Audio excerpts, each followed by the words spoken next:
I require more context to understand what you are asking about. To provide a helpful response, please provide more information about the subject you're referring to. This could include providing specific details, background information, or clarifying the question you have. The more information you provide, the better I can understand your needs and offer a relevant and accurate response. For example, if you are asking about an electrical circuit, you could provide information such as the voltage, current, resistance, and the type of components used. If you are asking about a mathematical equation, you could provide the equation itself and the variables involved.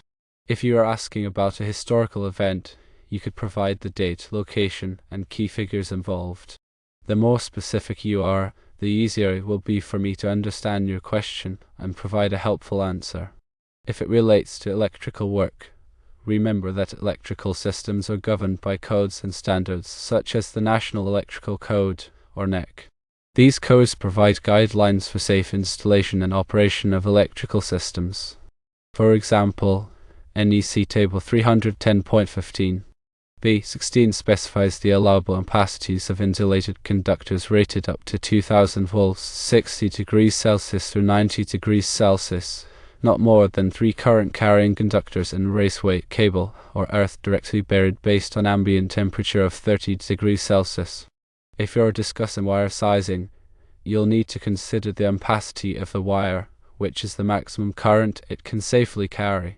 The NEC provides tables that specify the ampacity of different wire sizes based on the insulation type and the ambient temperature.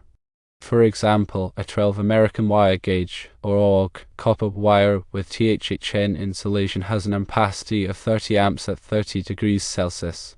When selecting a circuit breaker, you need to choose one that is rated to protect the circuit from overcurrent. A circuit breaker should have a current rating that is equal to or slightly larger than the ampacity of the wire.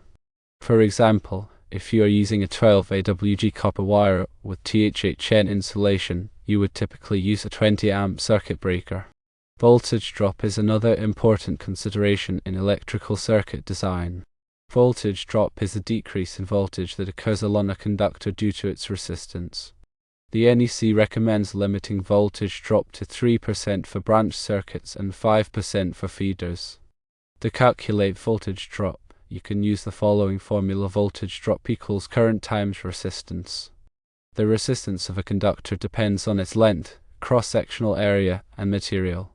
The NEC provides tables that specify the resistance of different conductors.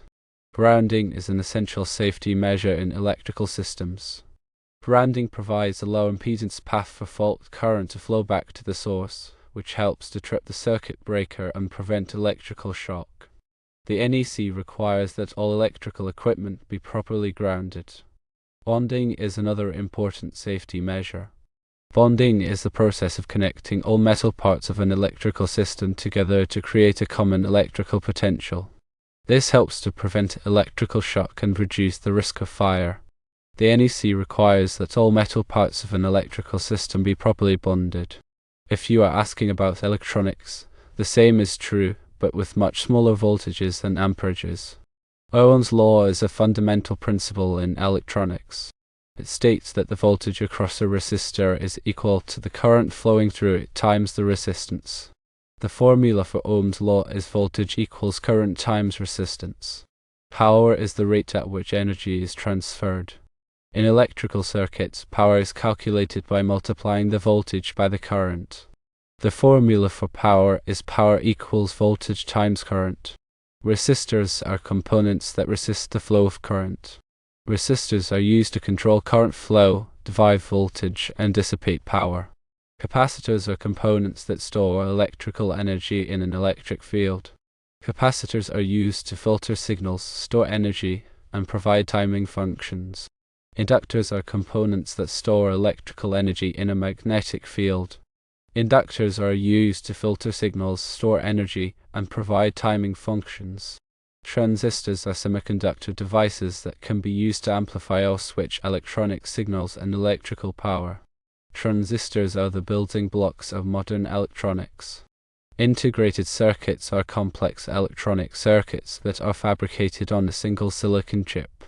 Integrated circuits contain millions or even billions of transistors and other components. Digital circuits are circuits that operate on discrete levels of voltage, typically representing binary values of 0 and 1. Digital circuits are used in computers, smartphones, and other digital devices. Analog circuits are circuits that operate on continuous levels of voltage. Analog circuits are used in amplifiers, filters, and other analog devices. Microcontrollers are small, self-contained computers that can be programmed to control a variety of electronic devices. Microcontrollers are used in embedded systems, such as appliances, automobiles, and industrial equipment. If you need help with coding, you need to provide which language you're working with. There are many coding languages. For example, Python is a high-level, general-purpose programming language. Python's design philosophy emphasizes code readability with the use of significant indentation. Java is a high-level, class-based, object-oriented programming language that is designed to have as few implementation dependencies as possible. JavaScript is a programming language that enables interactive web pages. It is an essential part of web applications. C is a general-purpose, procedural computer programming language supporting structured programming, lexical variable scope, and recursion, while a static type system prevents many unintended operations. C++ is a general-purpose programming language created as an extension of the C programming language, or C with classes. There is also PHP, Ruby, Swift, Kotlin, C#, Go, Rust, and many others. The more information you can provide about your situation, the better I can assist you. I am here to help, but I need more details to understand your request fully. Without these details, I can only provide general information. Once you provide more information, I can give you a tailored and helpful response.